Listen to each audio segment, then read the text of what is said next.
नाटा sorry नाटा मो ना सागर संगम राजू मो खाद्य सुरक्षा प्रोजेक्ट जो चली आमर क्लाप आईन सेवा संस्था मुझे डायरेक्टर भाव ये प्रोजेक्टा को लीड करुच्ची। कौन कहे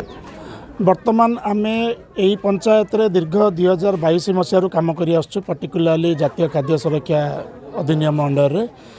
आमे 5टी पंचायत रे कार्यक्रम करूँ 40टी गाँव में बर्तमान आउ नुआ 5टी पंचायत को आमे बर्तमान हाथेचु से पाखापाखि 35टी गाँव में टोटाल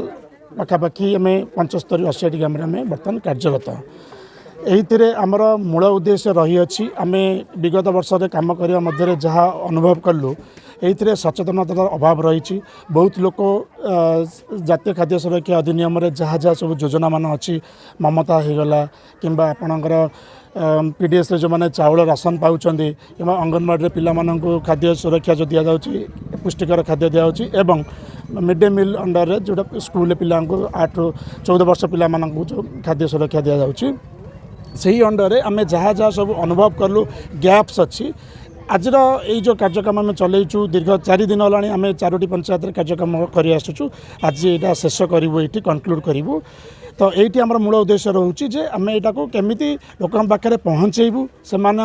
भितर जनसचेतनता जागरण करूँ ता सहित जो मानकर जहाँ भी समस्या अच्छी सेगुड़ा केमी भाव में आड्रेस कर लक्ष्य।